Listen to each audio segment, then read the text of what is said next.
Hello and welcome to the Warp Shelf. I'm Frank Duran. I'm Deshaun Vasquez. And today we're talking about Ginger. We're talking about a absolutely fantastic modern werewolf movie that if you haven't seen before, you're gonna need to sink your teeth into. We're gonna have to, as we are going to, we're gonna deep dive. We haven't been on before. This is the Warp Shelf, where we deep dive on movies. We are two guys who create way too much content, and we're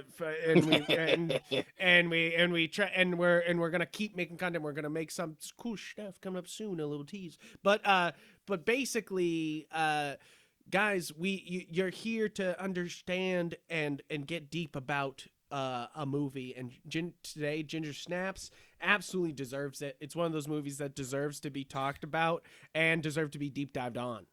Yeah, so you had just seen this film for the first time very recently. Had you ever heard of Ginger Snaps before? Of course I have, because I'm a big werewolf fan. I'm a big I like a good werewolf movie if it's done right, and we'll talk about what that means. And I think that Ginger Snaps was always one of those ones that I just missed, and I felt like, damn, I got to see that movie. I got to see that movie. I got to see the movie. Ever since I've heard about it, I felt like I had to see it, and finally saw it this past week. Me and the wife watched it, and I was really pleased by the watch. It's such a strange attitude to the movie, but it adds to the atmosphere of what's going on and really makes this a modern horror classic almost instantly. You could see it.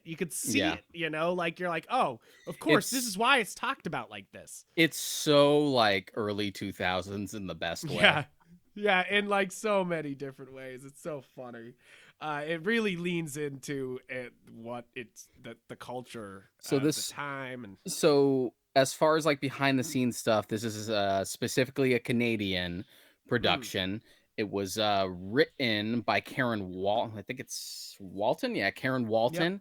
And she had written this with the conceit that she actually didn't really like horror films that much, at least specifically the slasher genre, because she hated the way women were portrayed in a lot of horror movies, which, is a fair argument. Is a damn good argument. So she sort of wrote it with that attitude in mind of just like, I hate the way women are treated in these films, and I want to touch on that. Yeah, I think that sometimes a great outside perspective can make great horror. Like, obviously, Juno Temple coming over to do Jennifer's Body, I think lends Jennifer's Body such as a different attitude, and I feel like that's and I hate to bring up Jennifer's Body because that's not exactly what's going on here. I bring up Jennifer's Body is Ginger Snaps walked so fucking Jennifer's Body could run, basically. Jennifer's Body's an interesting one. That's one that's had like a cultural evaluation like recently. Yeah, it's interesting to watch. It's funny because I remember growing up, people being like, oh, people being dumb about Megan Fox and being mean about Megan Fox and just being like, and pushing it off. And, and it's one of those things that I remember always loving that movie because it's a female monster movie, it's so much fun.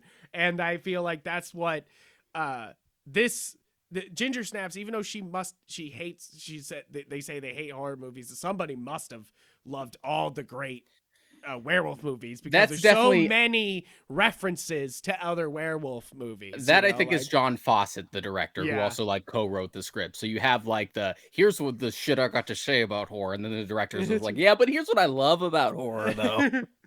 So it's a compromise. It's a beautiful compromise. There's a lot of love for American Werewolf in London, I feel here, like the John Lannister stuff, like this is really Landis, sorry.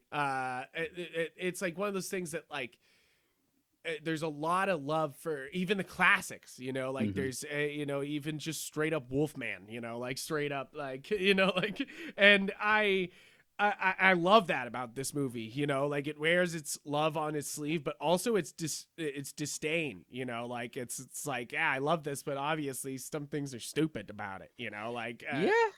And I feel like that's everybody's kind of relationship with horror genre. Yeah, that's true. Like this is definitely a proverbial like cult film, and there is a reason Yes. for that. Warts and all, it is still a good time though. Oh, And great time. whether intentionally or unintentionally, it also has a lot of horror alumni in it from like Yeah. cheesier movies. Because you have Catherine Isabel playing Ginger, who would later go on to be in Freddy versus Jason, and she also plays Margot Verger in the Hannibal TV series, and she's Really? great in that. That's awesome. And you also have like the kid who plays the jock douchebag from Tucker and Dale versus Evil in this, Yeah. playing another jockey douchebag. And you have Emily Perkins, who was the original Beverly Marsh from the It miniseries. Yeah, you're like, wow. It is like I hear they were cast the great thing is the cast here. Obviously, the cast is absolutely fantastic here in Ginger Snaps. I think they really deliver great performances and are able to deliver such a wacky story in a way, in such a believable fashion. You know, Mhm. like because it really is kind of cartoonish in a lot of ways. I would say Ginger Snaps is kind of cartoonish in some of its Yeah, aspects. it has that sort of like sense of humor. Yeah, in not a bad way, of course. It's Yeah. just some of its kinetic energy is just like you're like, I wow, think like I agree. I do think it does establish itself pretty mm, well with just like, oh god, the photos of like these dead people. yeah. This is so morbid. And then it's just revealed that it's like a school project and these two sisters are just really into morbid shit, which, kind of speaks to me when I was a kid. Yeah, right. See. I mean, and even this is the second time I'm bringing up this channel. If you go further back on this channel, it's like that's what I was into, was making some fucked up horror movies as a teenager, and I had tons of teachers look at me like, the fuck is wrong with you? You know, like it's Yeah. like, and For I do look back at them now and go, what the fuck was wrong with put me? put it But this put it this way. I had a middle school project for my English class where we had to just turn, I forget what the specifics were, but we just had to take whatever we were reading and enjoying for that year and do a report or make some kind of project out of it. What I yeah. did is I was really into R.L. Stein's Beach House, which is one of the Oh, Fear Street books. It's one of like oh, his yeah. harder novels because I had already, by the time I left elementary school, I'm like, I don't need Goosebumps anymore. Where's the harder stuff, R.L. Stein? Where's your good shit that you're holding back from me? And I'd read a book called Beach House, loved it. Instead of doing a book report, I turned it into a slasher board game, Wow, that's which cool. impressed people, but also mortified Mortified. others. Yep, exactly, exactly. And it's like it's funny because it's like I get that, you know, like I get that, like how cool, like it is kind of great to freak everyone the fuck out, you know. Hmm. Like, and I was just like, I loved that as a teenager, you know. Like I was like, look at this, Yeah, you like. hear stories about like how people like fainted at the first screenings of The Exorcist, and William Friedkin's just like, what better compliment could I receive? Yeah, right. He's like, "Oh, thank you very much." And it's I did. Speaking of Shudder, I did watch the Cursed Films episode on The Exorcist the other day. Great That's episode. that's yeah, that's a good series. It It's helps great. like debunk a lot of like the bullshit. The Yeah, Poltergeist one is very good. As a yeah. person who has never really cared for Poltergeist all that much, but knows that people kind of like the Me. urban legend surrounding Poltergeist more than the actual film is interesting, that's a great episode. Yeah, I'll have to watch that soon. But how sad was it that people were so scared of Riley after the filming of The Exorcist? Everyone was so scared Oh, of Linda the Blair. little girl, Linda Blair. Sorry. Yeah. It's like so sad. That was the saddest bit about that episode to me. I was just like, oh my goodness, people were just being like absolutely frightened of this little girl, and you're just like, Jesus Christ. But you know, like that kind of beside the point. But I The really point love is we that. can both relate with these two. Relate to Yeah, this, on that you know, level. like on this level of trying to be creative but also kind of freak people out. I mean, example one is obviously my short film from high school, Forsaken, where it was just like an exorcism movie that I love Mhm. to do. And of course I have the blood shooter, I have the throw up. I was like, let's go, let's get some people fucking riled up. And I submitted that everywhere because I was like, and it's like one of those things that so I watched these girls making this like these death scenes, and I'm like, damn, that's pretty darn good. You know, I'm sitting there being like, that's pretty great actually. As a You know? fellow veteran of the genre who's been in the weeds before, it's just like, impressive. Impressive. But I will Game say, recognized game.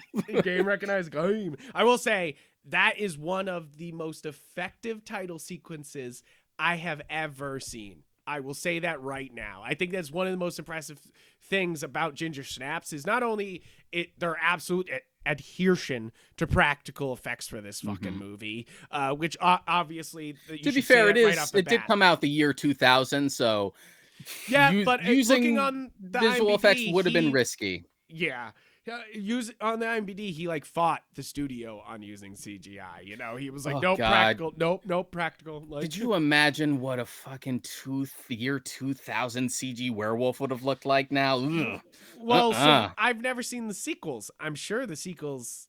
Have you seen the sequels? I've seen the second one. It's just nah. Yeah, did they use CGI in that? Not as much. Not that I remember really. It was just more like the heart wasn't the same. It wasn't as like tight as that first one. But they also made another one, but that was also a prequel too. It was weird. Huh. It's just one of those things where it didn't really work as a franchise. As a franchise, it was one really good movie. That's why I was kind of watching this movie, and at the end I was like, I'm not gonna watch the sequels because that was really like a.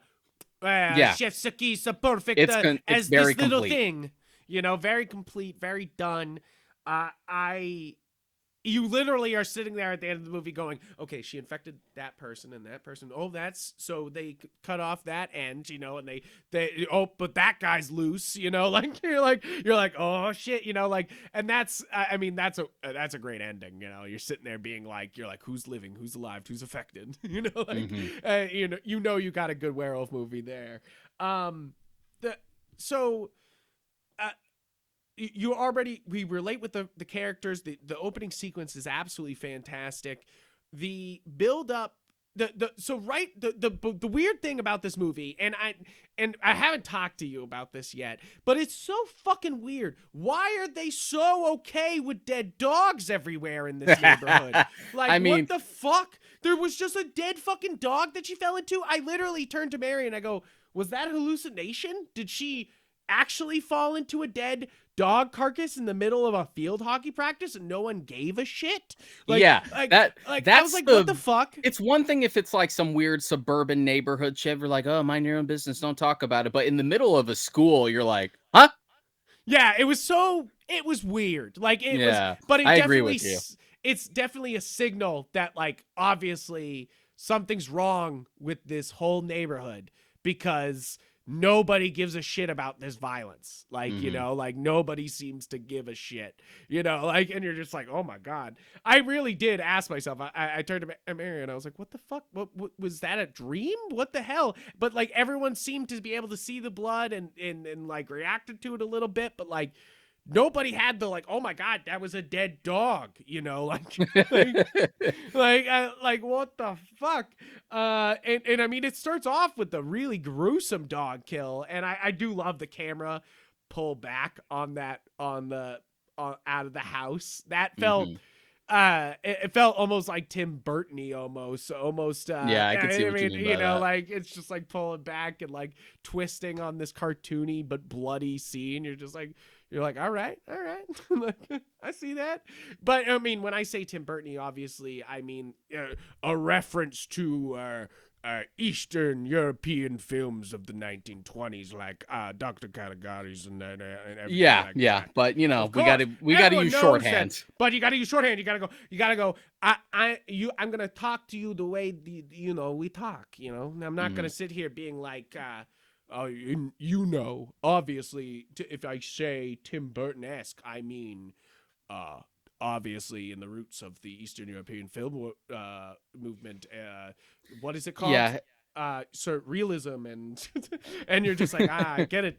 German expressionism. That's it. I was just like you know what we're saying. We're Yeah. not. Don't think us basic by saying Tim Burton-esque, because obviously I understand. Yeah, we have to use Like, shorthand because honestly, we're two nerds and not everyone is as nerdy as we are. So if we yes. get really inside baseball, it might alienate you guys. So please, if we do ever get too inside baseball, ask questions down below. If we say something that seems to jump points, please ask us to elaborate in the comments down below. We want to talk to you guys about this stuff. We want to elaborate. We want to talk more. So please comment down below, tweet at us if we said anything, anything like that. Fucking anything you want to know more about, let us know.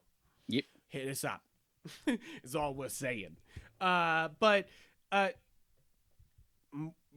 moving on. Past the dead dog stuff. Past the dead dog stuff. It kind of makes you be like, okay, the dead dogs start before the title sequence, and you're like, okay, it's gonna be a bloody movie, and then the title sequence start, and you're like, oh, they're going hard. Like, you're like, oh, okay, and then everything afterwards, you're like, okay, the gore is at that level.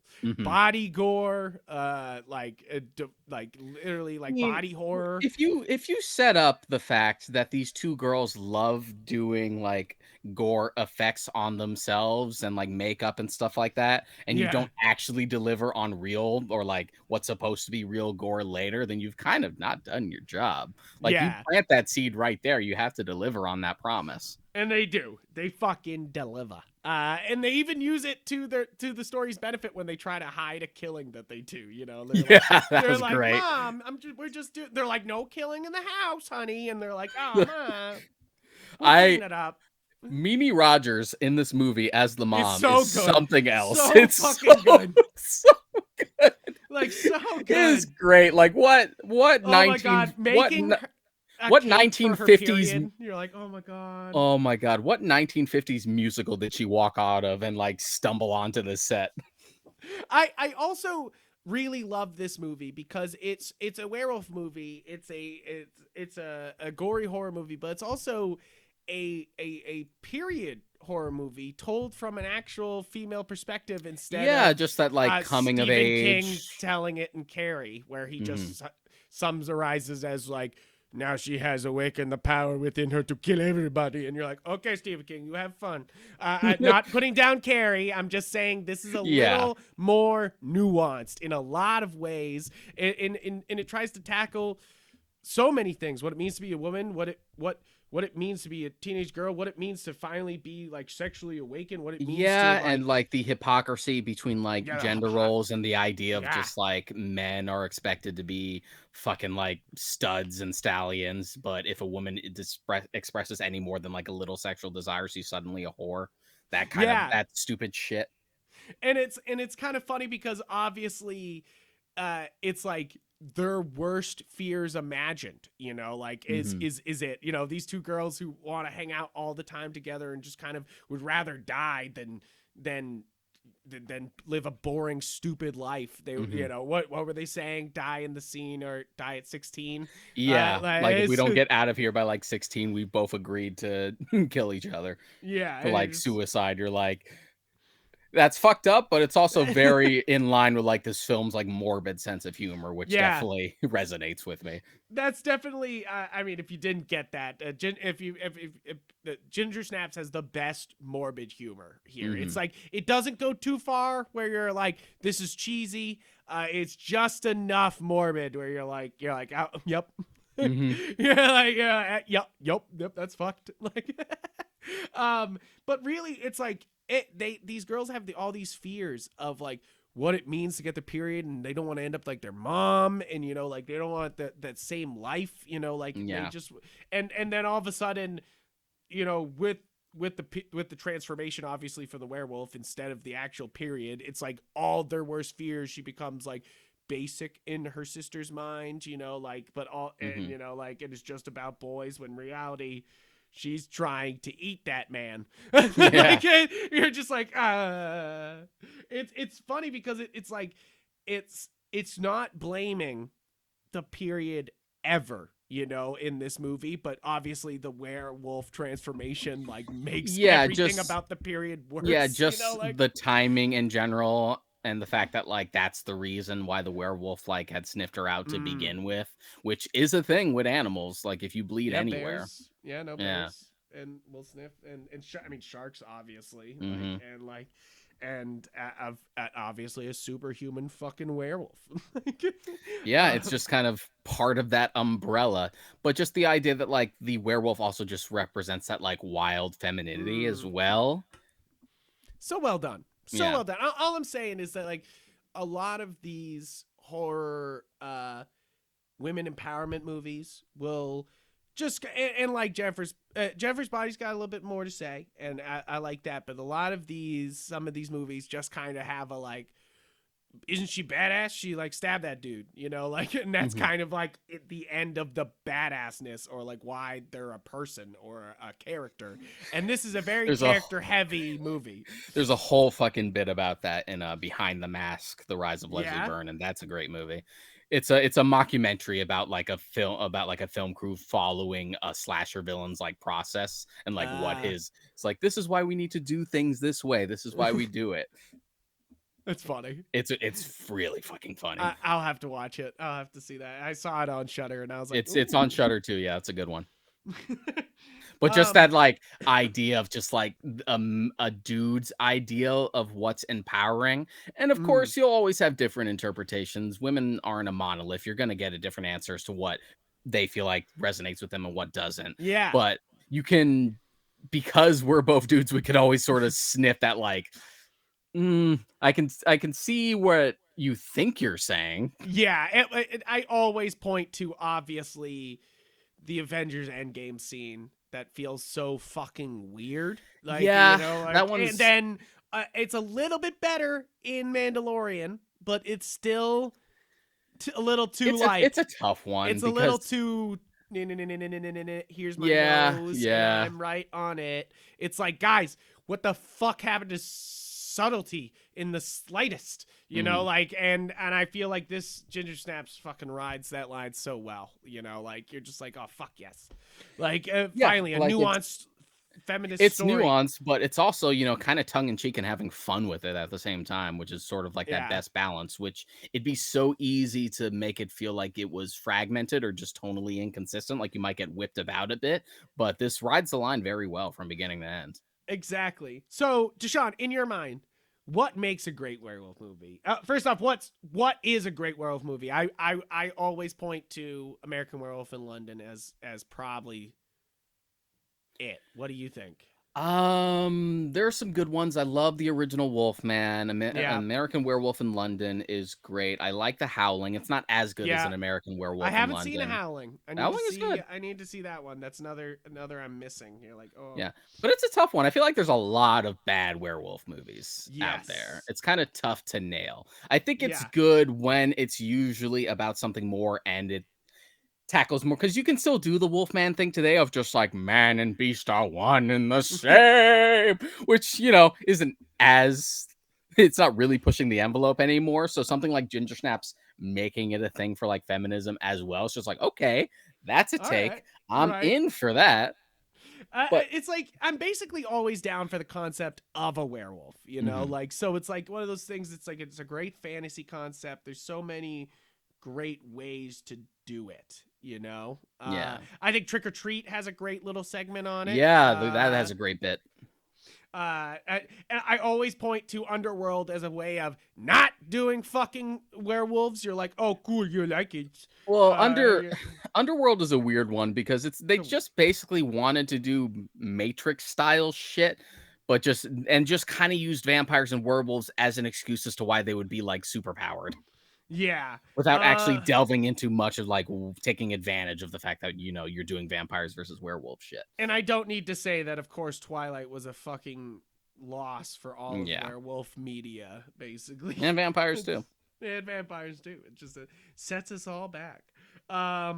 But there's just not many great werewolf movies. Right. There's This year, there's Werewolves Within. I know that's based off a video game, so I haven't. I haven't there's a lot of things I played it like yet. So. about the fucking Benicio del Yep. Toro Wolfman movie, but that movie's Yeah. just so buried in bullshit.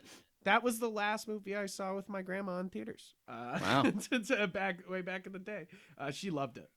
She was like, wow, like the old. She was like that, like the old movie. She said, she was like, I love that. There are like nuggets of like brilliance in that In version, it, but yeah. it's just buried under a lot of crap. I mean, I haven't seen Teen Wolf, so I'm sorry I can't comment. Which on one? The original Michael J. Fox Yeah. one, or like the TV show that everyone liked? Really? There's yeah. I didn't Yeah, know there was people like that one. I know fans of it, so I guess it must have struck a chord somewhere.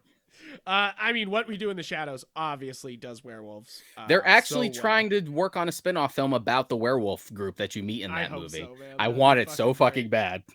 That'd be great. One of my favorites though, and I know this will probably discredit me in so many people's eyes, but one of my favorite werewolf things is, and it's stupid, and I know it, is Van Helsing. I knew you were going to say Van Helsing. I know, you and I are both in agreement for that. Like, Van Helsing is a guilty pleasure movie for both of us. Such a guilty pleasure. I bought it recently and watched it recently, and I was like, damn, this is bad, but it's so damn good the whole damn time. It's cool, all right? It's cool. It's just cool, really, man. It's just really fucking cool, man. Look at all the homages that they're doing to the old Universal movies, but it's all like fucking interconnected, like it's a comic book. This is fucking cool, man. Fucking cool. Yeah, it's stupid, but it's cool. Yeah, you're like, yeah, it's stupid. He's reviving his bat army with Frankenstein, and that's interesting. Whatever. But they had to find a way to have them sort of like all interconnect. Yeah. Everything's connected. You're like, that makes sense. Yeah, and that's an interesting note to pick, because usually at least from an aesthetic perspective, my favorite types of werewolves are the ones that can be both quadrupedal and bipedal. Yes. I was going to say that a great werewolf is not just 2 feet. It's also the 4. You got to get down and look like an animal. I think that's one of the things about werewolves is it's unleashing like human ravish, like, because if you savage nature, and it's like to the nth degree, obviously, because even with like the best ones, like the best looking werewolf is American Werewolf. Well, yes, Howling, I've argued sometimes that like the Howling probably has the better looking werewolf to me, just from a design perspective, but American Werewolf in London has the best transformation hands down, and we still haven't topped that. No question. I think there's lots of cool transformations. But the idea that is, I think Cabin in the Woods does a cool that does have a good one, yeah. But when you have a werewolf just solely be quadrupedal, it just sort of makes it feel like it's like a big dog. A big dog, or like a dire wolf or something. If you have it also be bipedal, there you have that like half man, half wolf aspect. That like hybrid. The reason why Van Helsing, I think, works is that they make it like a video game boss size werewolf. Exactly. He's like hulks out and shit. Yeah, he's fucking huge. And the way they burst out of their skin is such a cool transition. Like that's why I bring it up. Is like is that like the way they do it is like almost like the wolf is bursting out of the human. And I love that idea, and they do it here. Is like literally Ginger's like, she can't hold it back. It literally bursts out of her when at the end, like the fly almost, like fucking skims herself out. The skin just kind of falls off. You see like the jelly of the eye just kind of fall apart as the face comes apart. I know. I was like, oh, I love the fly. That is one of my favorites. Yeah, that's true. That is one of my. That's fantastic. So talk about practical effects. Holy shit! But what we're saying is there's not many great werewolf movies, and I think that this is automatically a top 5 great. Yeah, just werewolf by default. movies. This is in upper tier.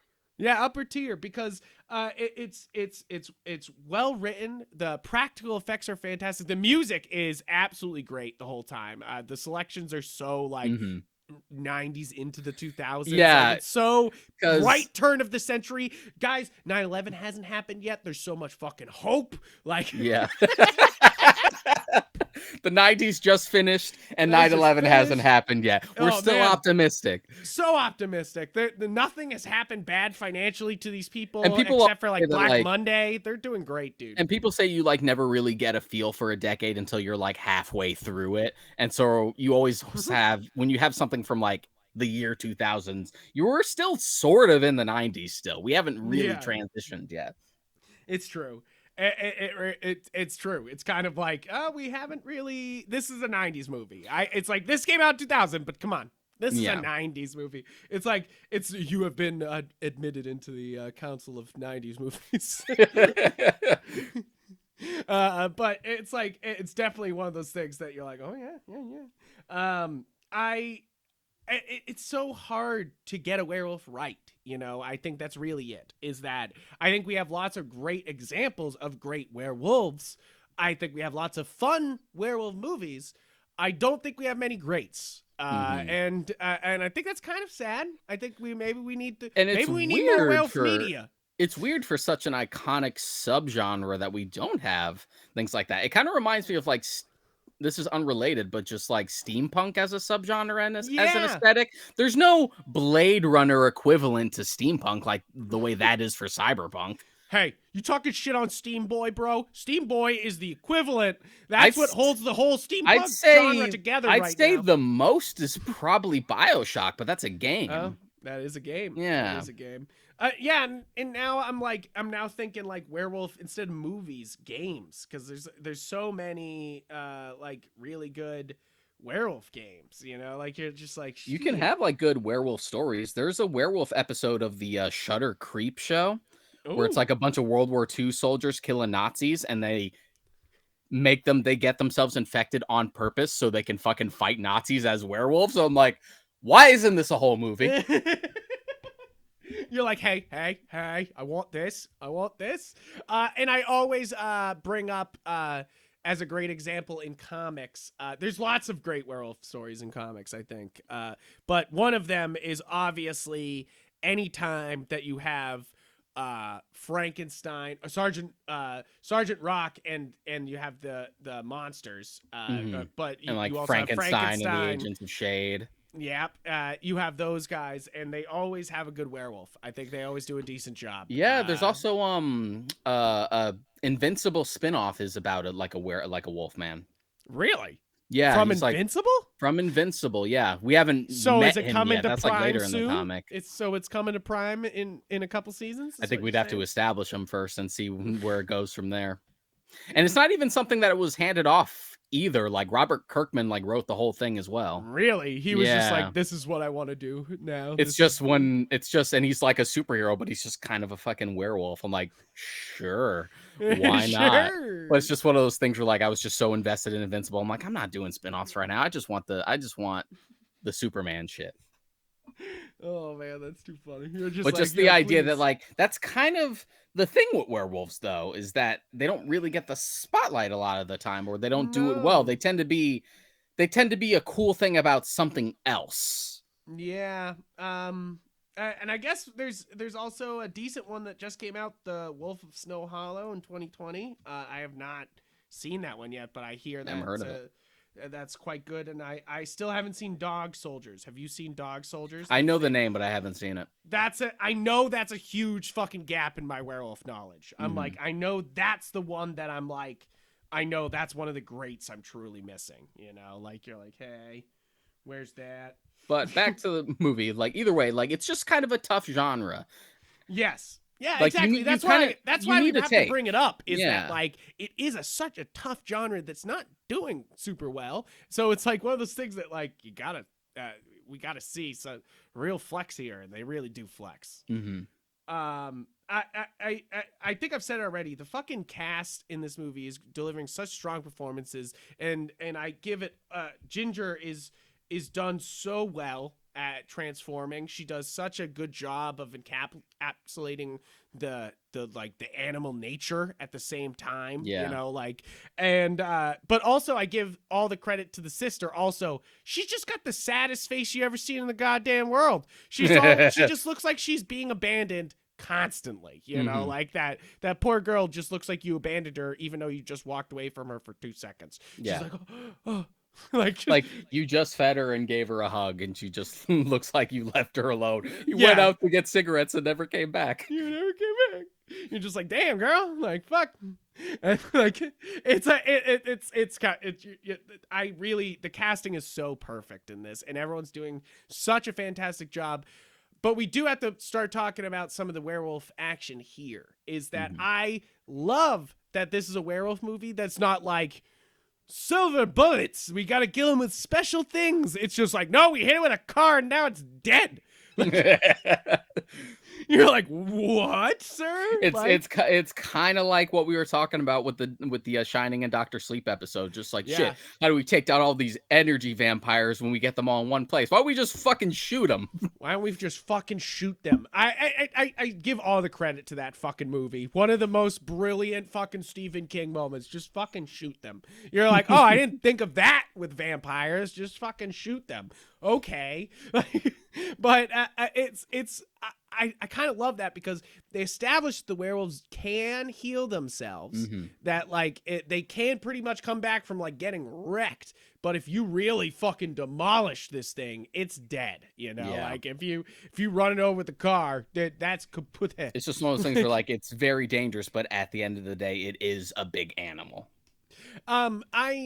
I think we already pointed out how great that opening sequence is in the photography, but obviously the director loves photography because I love them getting bit segment and her like getting attacked and trying to hit him with the camera and it going off at the same time. Such a cool edit in that scene, and also such a cool like motif, and then you know she's gonna get a picture of it, you know, and know something's fucked, you know, like that's not a dog, you know, like that's not a normal dog, that's a werewolf, you know, like I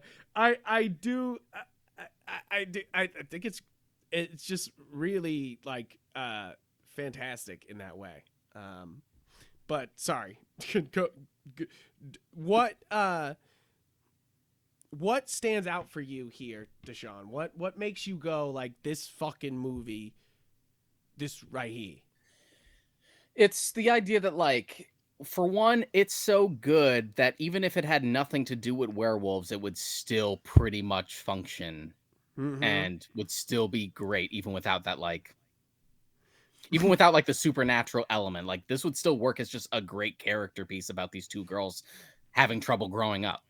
Exactly. I think that's what it makes this so strong, is that this is a character piece. It holds itself up on its own instead of just being like, I need to rely on, we have a werewolf here, which we've already pointed out is kind of a lot of these shitty werewolf movies. Yeah. Is they're just kind of like, we have a werewolf, and you're like, cool. Yeah, Like, you don't get the full on werewolf until the very end, and when you do get to that sequence in the house, it almost feels like you've stepped into a different movie, and not really in a bad way. Not in a bad way, but it is different, you know, Yeah. like because like you have that whole sequence with the janitor, and that seems so horrifying and feels like the same movie. But then the minute she fully transforms into the werewolf, you're like, oh shit, this is different now. Like, Oof, that scene where she like watches Ginger as a full on wolf watches her sister try and eat like raw meat. Yeah. Oh god, dude. I was just like, me and Mary were like, what is going on? Like, just kept going to each other being like, what? She's just gonna eat him now? Like, what the fuck? Yeah, just that idea Also, of just like, you can be like me. This movie, just poor Sam. Is that his name? The guy, the drug dealer? Drug dealer guy. I mean, what the fuck? What the most good intentioned guy in the world? He just kept being like, something's going on. Seems really bad. These poor girls seem to be actually in trouble. Let me try to help them. And then he just gets fucking eaten. And even Ginger sort of like points out, it's just like, you trying to mess with my sister, you creepy like 20-year-old who hangs out at the high school. And he's just like, no, absolutely not. I do love that. I do, because again, it's like I don't need a love story in a fucking movie, you know? Like, we don't need a love interest for every main character. It doesn't have to happen. Yeah, even that bit before they go in the house and he's just like, you know what? We could just leave. We could just go together. It's not like he's propositioning her. He's just like, no, he's just like, just go and survive. Let's go. How about we just not risk our lives right now? I love the slow transformation of the movie. I love how long it takes, and the little showing the tail and having to tie the fucking tail to her leg is so like creepy, but also like kind of funny in ways, you know, like it's a little like puppy tail. And the first time she goes over and sees it and kind of freaks her the fuck out that she's got a tail on her butt, I was so just like, you're just like, dang, you're like, fuck. It's like a very genuine reaction, even though it Very is, genuine. even if it's like kind of played for laughs. Right? It's just like, oh shit. I mean, the great thing about also calling this whole movie Ginger Snaps is that it's the smoking gun, you know, like you know that Ginger's going to snap and fuck everything up, you know, like you know it, you know, like you're like, you know, when that field hockey girl starts picking on her, you're like, that girl is fucked. Like, you gone. You gone. I do love her as a villain, you know. It just seems so like a hapless, normal, innocent, not really innocent, but like normal girl just being like, what the fuck is wrong with you guys? And them just obviously up to some shady shit, you know. Like, which is true. It is a little more organic than just like, I'm the bitchy preppy girl. Yeah. Which, to be honest, like is a cliche I kind of never get tired of because it's always so over the top. And I think we sort of get that with like the jock guy who like Ginger has a fling with and then fucking assaults, which is which is interesting. That's very transgressive. Yeah, I love that. I was like, haha. I was like watching that scene and I was like, haha. And plus, I really like that actor. He's so good in Tucker and Dale versus Evil as well. And it's kind of like a thankless job. He rides that perfect line of just like jock, idiot, but also rides that line where he's just like such you sort of feel bad for what's happening to this bastard. And in Tucker and Dale's case, so over the top and edgy, but just that line where it's just like it works because he's genuinely creepy, but this is also really fucking funny. And I think he's perfect as like that like other example of like Ginger's trying to hold it back and sort of be a good person, and you give that same infection to somebody who doesn't give a shit. You know, like, and he immediately almost assaults his sister, you know, like, and you're just like, you know, and kills a bunch of people, almost kills a bunch of people. You're like, Jesus. I do love the scene of him being cured though. It's so almost comical, but it's so great. It's so good. It's so good. Just because it's like him sticking out of his neck and he's like, I gotta get back to class. I gotta get out of here. Just like, oh shit. But I do love that. That's where I feel like the real love for like old werewolf stories is that Wolf's Bane actually fucking works on the fucking You're just like, what?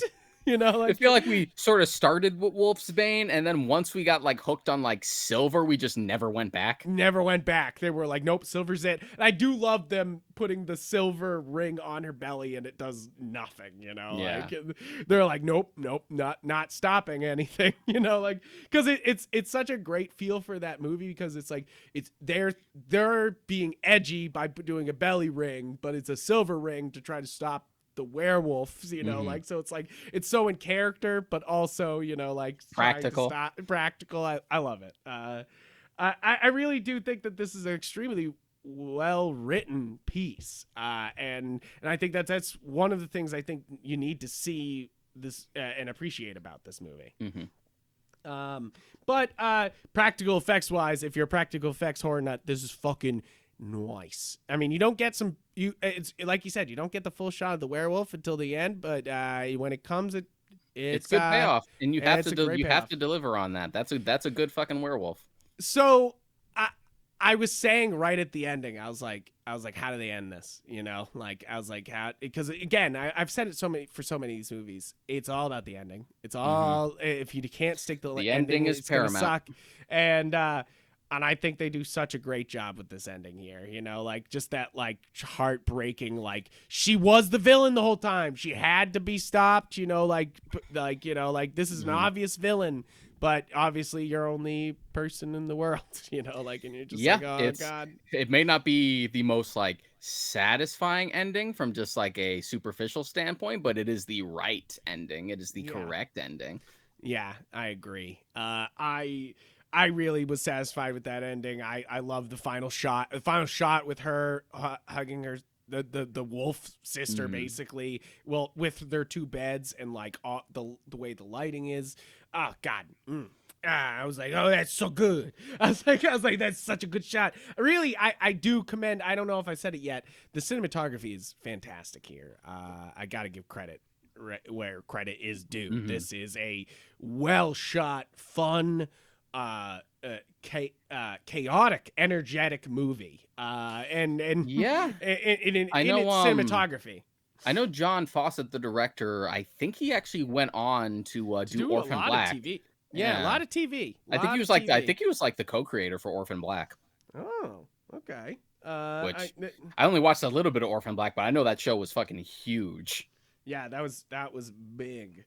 Yeah, I mean, he's got 49 directing credits and 10 producing credits. And he's currently produced 11 episodes of Titans. And yeah, he did 50 executive producer of Orphan Black, 50 episodes. So yeah, he did all of that. Xena, Queer as Folk, I think. Yeah, and he didn't direct the Ginger Snap sequels, but he did executive produce them. So he is involved. So that's good. Executive produce is a broad term. Is a broad term. He probably just like put money down and they were like, thanks, I love John Carpenter's cranky old man answers. Like every time you see an executive producer credit on there, they usually just hand me a paycheck and I go watch baseball. I fucking love John Carpenter so much. He's such an old man. Yeah, he's such an old man. It's so funny. I know this is a weird thing to say because we were already saying it's a 90s movie, but the costume design is so well done here. It's like, like everybody's wearing outfits that fit them and get their character across so quickly. Without it being like blatant or just kind of cartoony. Yeah. It's like I say cartoony in only the way that the camera's being moved around, like is the way I say cartoony, because otherwise, like it's not cartoony, like it's kind of very serious. Everything in the frame is important. It's not just about the way you orient the shot. It's not just about getting a good performance of your actor. Sometimes it's about wardrobe choices, little touches. Like, I love that she starts to get the white hair. You see it on her arms as she was healing, but then you see it on her head. Yeah, she gets that like Rogue from X-Men like white streak. Yeah, right. That definitely fucked with a lot of kids' sexuality. This movie definitely fucked with some kids' sexuality back in 2000. That's all I'm saying. You know that one scene where she's like about to mount Sam when she's like almost full werewolf. You're just ha ha. And today we have birthed hundreds of furries. I'm surprised you weren't terrified at that scene, Frank. I'm surprised it didn't traumatize you. Shut the fuck up. I won't hear your shit. I won't hear your bullshit talk. No, I thought this was absolutely great. This is another one that I gotta recommend. Like this is when people are talking horror movies.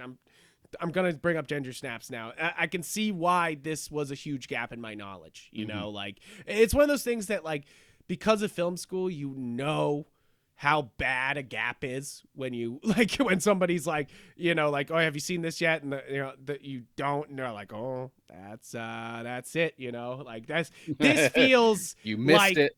A true I missed it for a while. And guys, if you're listening to this, fucking listen, in our watch school. I remember kids in our school talking about Ginger Snaps. Like I remember hearing this conversation around October about like, oh, dude, probably my favorite horror film is Ginger Snaps. You ever seen Ginger Snaps? And I had seen it at that point.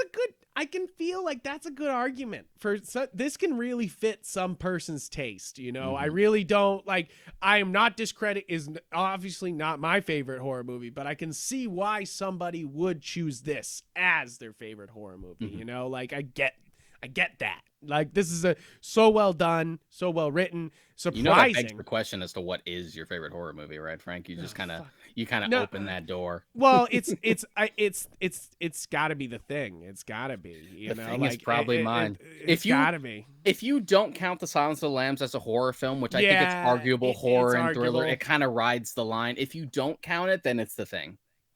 Exactly. It's like and you and I know you love Alien, but and I know that counts. Yeah, I love the first Alien. And it's like one of those things that like I think that it's got to be my favorite horror movie. It's got to be The Thing. It's like I love The Shining, I do, but nothing gets me like the fucking Thing. Still freaks me out. You know, Yeah, like so good. still gets me every fucking time. It is Carpenter's best film, so calculative, that movie too. It's which definitely was Carpenter not just being- appreciated until decades later.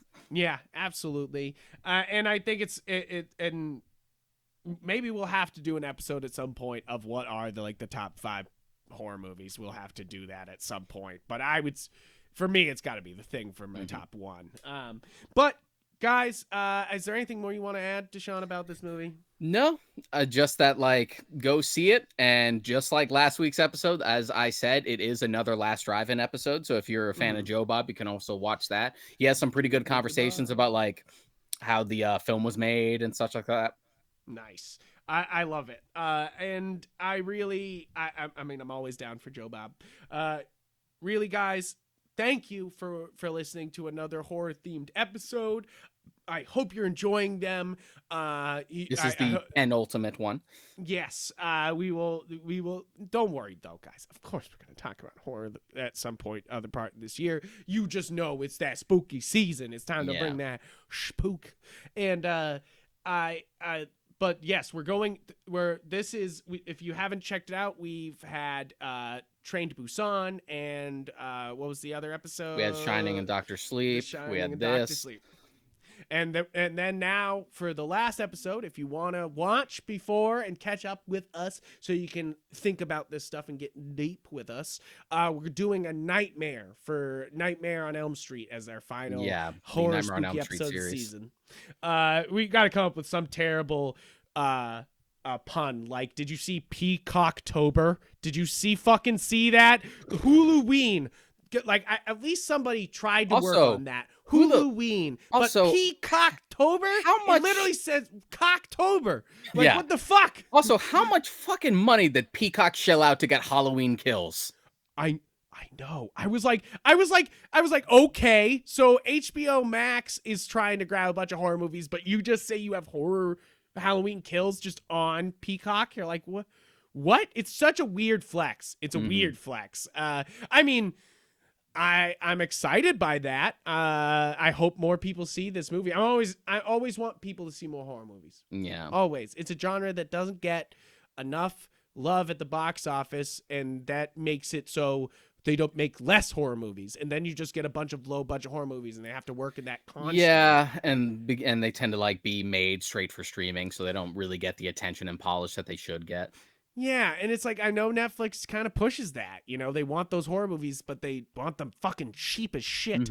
And it's and I want these higher budget horror movies so that we can get the great ones. And I want them in theaters. As someone who's completely desensitized, there is no greater pleasure than watching a bunch of lightweights freak out in the middle of a theater. And also there's nothing better than seeing a really gory movie in fucking theaters, it's big and gory at that point, it's and definitely Ginger Snaps the next time it comes to the Coolidge Corner Theater, I'm going to, it's been there before, I think. It's definitely been there before, so I'm next time it goes there, I'm fucking going. Problem is, every time they do the cool horror shit, it's always at the after midnight stuff, and as someone who doesn't have, and it's because I don't have a car, it's really tough to try and get there. I got a car now. We can do this. We can accomplish these midnight screenings. I think. But guys, thank you for listening to the podcast. Thank you for your support. Make sure you press buttons down below and make the algorithm move. Feed the beast. If you want to find me and Deshaun on social media, be that Twitter and Instagram, I am Yupfrank on there. I'm Mike Correct on there, updating you guys pretty much every time I'm watching horror movies, usually. And we're doing the 30 plus movies with my buddy Alex, so I usually post whatever movies we've watched that day. Yeah, so it's an active content over there, so check it out. And guys, be sure to check out galaxyofgeek.com, where we post every episode of this podcast, and you can find many other great things. There's plenty of horror articles on there, and such, so hit that search bar in the corner. There's plenty. And get hyped for the retrospective for next week. Yes, watch some Nightmare on Elm Street with me. I am right now in the middle of 5. The Dream Child. And that kind of says the review of 5 is that I was like, I can walk away from this right now. but it's it's still fun. But we'll talk about it there. I won't spoil anything. I have lots of opinions on Nightmare. I know Deshaun's got tons of opinions on it. And so watch along with me. Check out more episodes of the show, and thank you guys for checking it out. Enjoy the spooky times. To see you next week. Spooky, spooky. Adios.